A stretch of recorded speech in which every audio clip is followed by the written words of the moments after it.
Pozdrav svima. Hvala vam prije svega na komentarima na prošli video gdje smo pričali o tome koliko novaca trošimo i o budžetiranju i stoga je zapravo nastala tema, odnosno interes za investiranje, pa ćemo o tome danas malo više.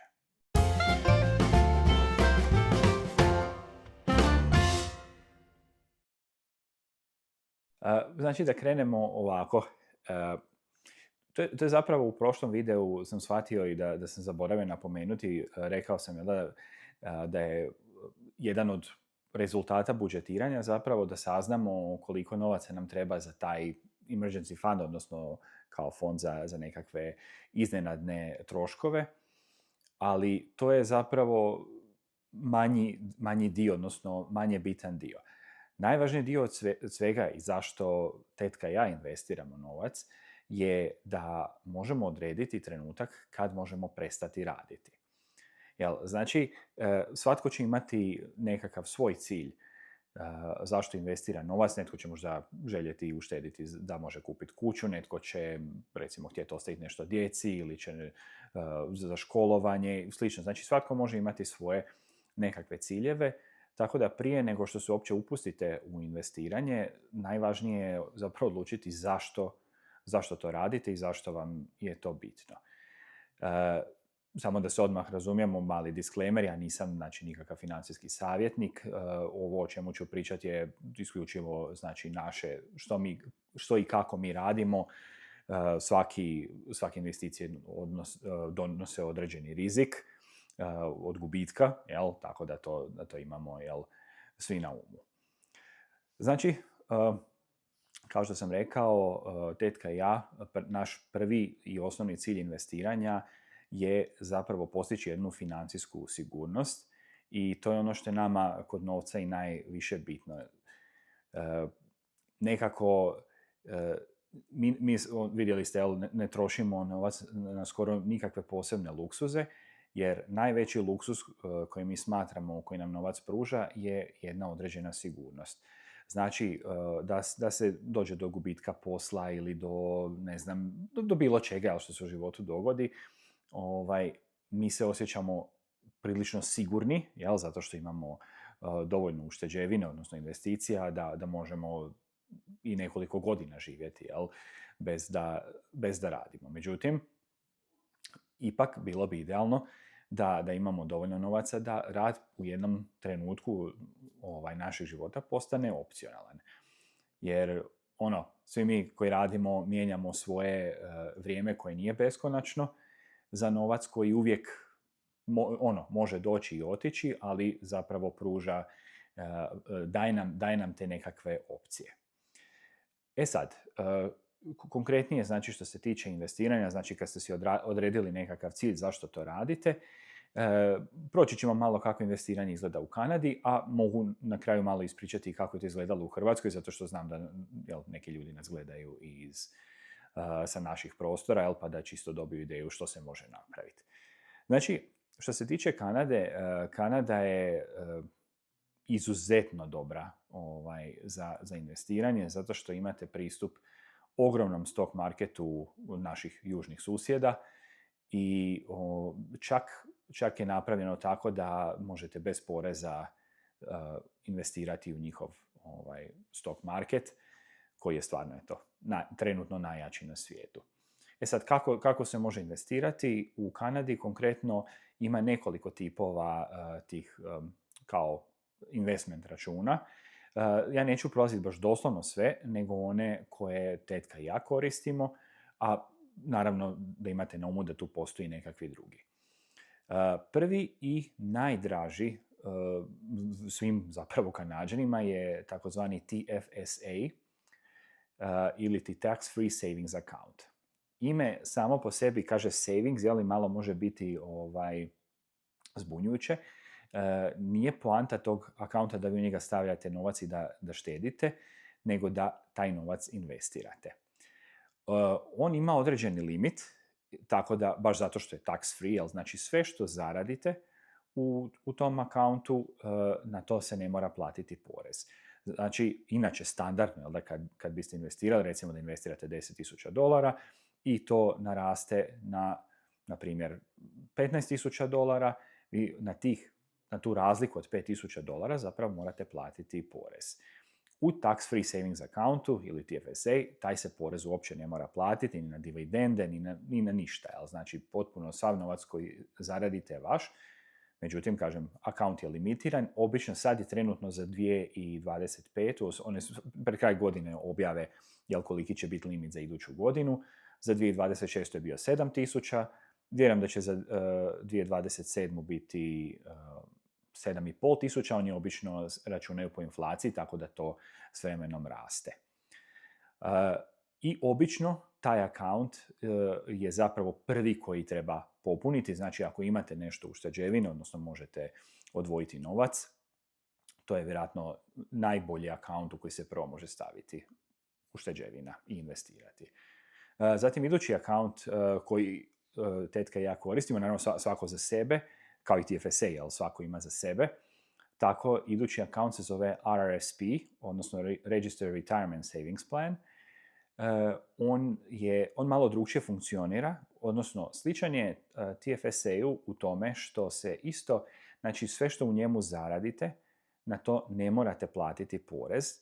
Međutim, plaća se porez kasnije kad počnete izvlačiti novce iz tog akaunta, što je obično poslije 65. godine ili kad dođe vrijeme za tradicionalnu mirovinu. I ako se ne varam, sa 71 godinom baš morate početi izvlačiti novce iz tog akaunta i ima nekakav čak i određeni minimalni iznos koji se mora svake godine kako bi se on počeo trošiti. Da ne ulazim sad baš u postotke i da ne kompliciram, jedno najjednostavnije objašnjenje i koja je ideja zapravo tog odgađanja plaćanja poreza. U trenutku kad imate veću plaću, kad ste u 30, 40, 50 na vrhuncu karijere, onda ima najviše smisla u taj akaunt ulagati, jer taj novac koji uložite se zapravo odbija od vašeg poreza, od vaših prihoda. Tako da sve što vi investirate možete kasnije na kraju godine prijaviti i onda se accountant, odnosno računovođa, vam izračuna točno koliko ste si smanjili porez i onda kad dođete u vrijeme kad više ne želite raditi ili kad imate manje prihode ili ste u mirovini, onda zapravo kad počnete plaćati porez kao da vam je to prihod, taj porez zapravo bude manji. To je cijela ideja. Znači za nekoga koji bi, to je teško da se to može dogoditi, ali recimo da neko ima jako malu plaću, ali može očekivati jako veliku mirovinu, taj akaunt ne bi bio isplativ, jer bi onda ispalo da ste odgodili plaćanje malog poreza da biste mogli kasnije platiti veliki porez. Ali kažem, to je stvarno jedna onako situacija koja je malo vjerojatna da će se dogoditi, tako da znači nakon što je TFSA napunjen, najlogičniji idući korak je puniti RRSP. RRSP također ima svoje limite, on ide, isto mijenjaju se kroz godine, ali obično je 18% bruto godišnje plaće, ili bude limit, recimo, 27-28 tisuća, zavisi sad što je manje od tog dvoje, to bude limit. I konačno, znači, kad se popune oba ta akaunta i više nemate mjesta za te porezno zaštićene akaunte, onda imate opciju jednostavno otvoriti standardni brokerski, odnosno cash, takozvani račun, gdje znači ulažete novac, nema nikakvih limita, ali naravno na sve što zaradite ili na sve dividende ili te distribucije koje vam budu isplaćene, na to se mora platiti porez. Još jedan akaunt koji tetka i ja koristimo, mi imamo jednog sina, pa smo za njega otvorili RESP account ili Registered Education Savings Plan, koji je isto zapravo vrlo interesantan, zato što kanadska vlada, ako tijekom godine uplatite u njega $2,500, kanadska vlada dodaje još $500. To isto ima, znači, svoj limit, odnosno nema za vas, mislim da čak nema limit za to koliko vi želite uplatiti, ali to je, tih $500 godišnje vam Kanada dodaje i to ide do maksimalno $7,200, to je njihov kao taj nekakav education grant, koji oni dodaju djeci. Znači, praktički ako $2.500 godišnje, što većina ljudi tako i radi, znači uplate $2.500 za svoju djecu i dobiju automatski 20% još od kanadske vlade. Taj novac se naravno sav investira, ovisno je koliko vam je dijete staro i koliko imate vremena za to. I što je još zanimljivo, s obzirom da smo mi recimo zakasnili s time, oni vam dozvole da kao hvatate 1 godinu unazad. Tako da mi, na primjer, smo za našeg sina u 2025. uplatili $5.000 i onda je on dobio $1.000, znači dobio je 500 za 2025. i 500 za 2024. Na godinu, kad mu budemo, ove godine, 2026. kad budemo uplatili 5.000, onda će dobiti 500 za 2026. i 500 za 2023. I tako, to ide. Dok, mislim, naš sin će biti 18 otprilike za jedno 5 godina, tako da ćemo mi taman tu se zaustaviti, sad, recimo možda nekih 30 do 40 tisuća dolara očekujemo da će biti u tom njegovom akauntu i onda on to može početi koristiti i mislim da se porez plaća pri izvlačenju, ali s obzirom da studenti nemaju nikakvih prihoda, taj porez je gotovo 0 ili čak 0. I može se koristiti i za, naravno za sam taj tuition, odnosno za školarinu, može se koristiti za smještaj, za hranu, za svašta i čak ne mora studirati dijete ni u Kanadi, nego može i na nekim internacionalnim fakultetima koji priznaju. Tako da je to stvarno jako zanimljiv akaunt, a u konačnici ako djeca odluče, imaju to do 35. godine čak mogu imati taj akaunt otvoren i onda valjda ako odluče da neće studirati, onda se to može preliti u njihov RRSP ili tako nekako otprilike, kažem sad, za te detalje to se u konačnici lako može sa umjetnom inteligencijom provjeriti. Da ja ne pričam gluposti, ali otprilike, mislim, čisto ideja. Znači, i za to imaju rješenje, tako da za djecu vam može pomoći oko obrazovanja. Recimo, godina fakulteta može koštati tako 7, pa čak do $20.000, ovisno o kakvom fakultetu se radi. Znači, to bi bili ti nekakvi osnovni tipovi akaunta. Rekao sam, postoji još i First Home Savings account, to je jedna novija stvar.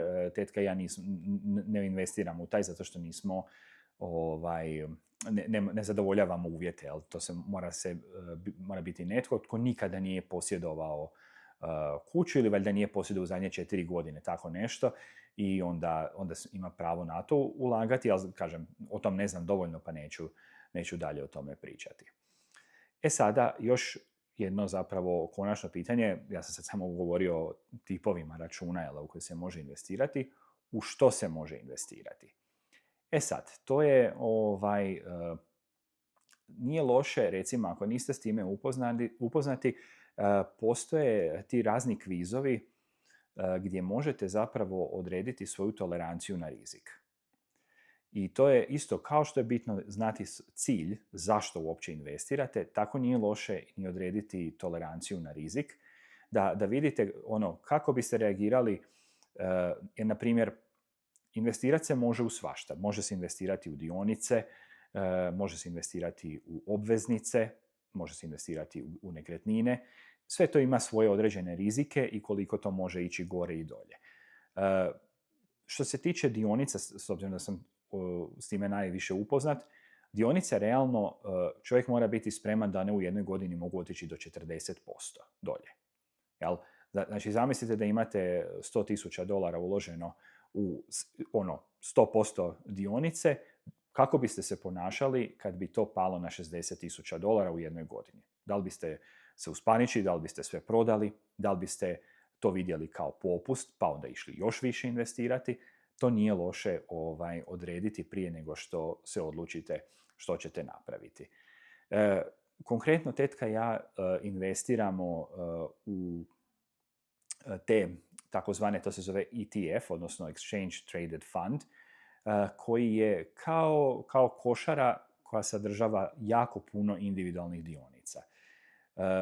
Mnogi, ti, kada kažem, financial influenceri će vam reći da zapravo investiranje u individualne dionice je vrlo riskantno. I zato možete investirati u ETF-ove, odnosno kao jedne, kažem, košare, pune dionica, a vi zapravo kupite samo taj jedan simbol na stock marketu, kao što je najpoznatije S&P 500, odnosno taj Standard & Poor indeks od 500 najvećih kompanija u Americi. Znači, vi kupite taj jedan simbol i imate u njemu 500 firmi. Prema tome, ako te firme dobro funkcioniraju, indeks će rasti, ako krenu lošije će padati, ali neće biti tako rizično i neće biti toliko jako velike razlike kao što se to događa da investirate samo, na primjer, u jednu od njih. Onda ste izloženi puno većem riziku. Konkretno, tetka i ja investiramo u jedan fond koji se zove XEQT. To je fond fondova koji ukratko ulaže zapravo u cijeli svijet. Znači, mi kupujemo samo taj jedan simbol, a u njemu, u toj košari, se nalazi blizu 9000 dionica. I to je sve. Znači, mi samo svaki mjesec redovito, kako dobijem, vidjeli ste u prošlom videu, ako niste, pogledajte, znači svaki mjesec dobijemo oko $1160 od poslodavca i sa moje plaće što ide u RRSP. Samo početkom mjeseca automatski investiram u taj XEQT. Ako nam nešto ostane novaca na kraju mjeseca, ako nam je TFSA već pun, onda investiramo, znači, u obični cash account, isto kupujemo, znači u svim accountovima kupujemo taj jedno te isti simbol i to je to.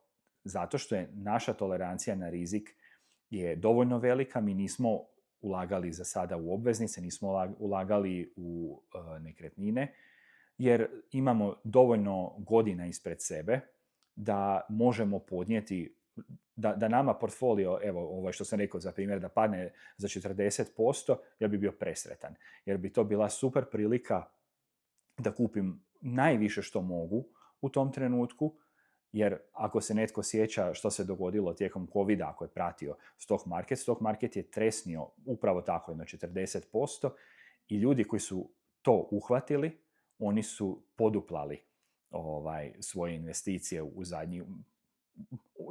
Nakon već par mjeseci je to već krenilo na bolje, a kroz ovih 5-6 godina od kad je pandemija završila su možda i utrostručili svoj novac. Tako da kažem, mi nismo zabrinuti, jer ono što je isto jako važno, nikada nemojte investirati novac koji niste spremni izgubiti, odnosno koji vam može trebati u kratkom roku. To je zapravo jedna još jako bitna stvar. Ako smatrate da će vam novac i vaša ušteđevina trebati u roku od manjem od 5 godina, generalna preporuka i smjernica je nemojte ga investirati. Ima drugih načina kako možete taj novac oplemeniti, možete ga staviti, u Kanadi ima taj takozvani GIC, odnosno Guaranteed Investment Certificate, gdje možete dobiti tako 3-4% godišnje, ali vam je vaša glavnica je sigurna, da ne možete ju izgubiti.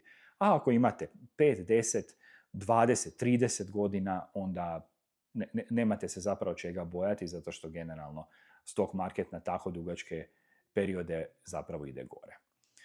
I što sam još obećao na početku, samo bonus, jedna informacija, znači mi dok smo bili u Hrvatskoj, ja nažalost nisam investirao novac prije nego što smo otišli u Kanadu, jer kao što vidite, o tome se zapravo sada tek počinje više pričati na tim i našim forumima i na Redditu i slično. Ljudi nisu bili u to previše upućeni, bojali su se, tako da, nažalost, ja isto, to mi je jedna od najviše stvari žao što nisam počeo investirati čim sam zapravo počeo imati svoju plaću, jer bi sad bio u punoj boljoj poziciji. Ali dobro.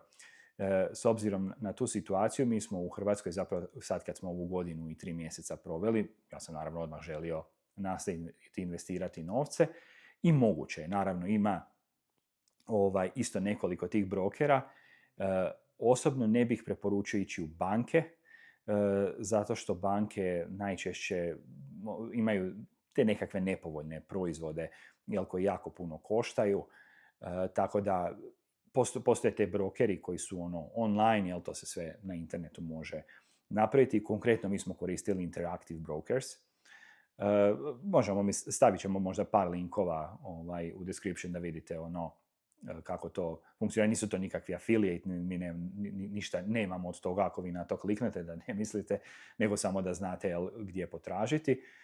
Tamo smo otvorili znači račun. Sad u Hrvatskoj samo postoji znači cash account. Nema nikakve porezne zaštite u tom smislu. Znači to je bila jedina opcija.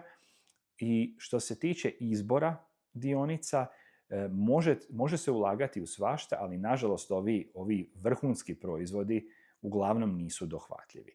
Međutim, mi smo opet našli, znači kao što je taj naš XEQT koji sam spominjao pokriva cijeli svijet, tako smo mi našli WWCE koji je Vanguardov, to je jedan od najvećih tih provajdera za indekse, koji isto u principu pokriva cijeli svijet.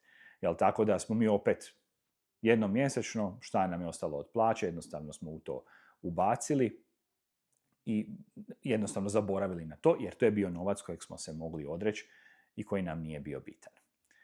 Tako da eto, to je otprilike toliko. Mislim, o investiranju se zaista jako puno može pričati. Ja se sad ne mogu se jednostavno dotaknuti apsolutno svih mogućih načina, odnosno u šta investirati, da li nekoga interesira da ima prihode od tih investicija u vidu nekakvih dividendi ili distribucija. Tako da kažem, tu ima jako, jako puno tih različitih proizvoda, ali evo, nadam se da je ovo bilo korisno, pa opet, kao i u svakom videu, ako imate još nekih konkretnih pitanja, vas nešto zanima, molim vas slobodno ostavite u komentarima, pa ćemo odgovoriti. Eto, toliko za danas i vidimo se u nekom drugom videu.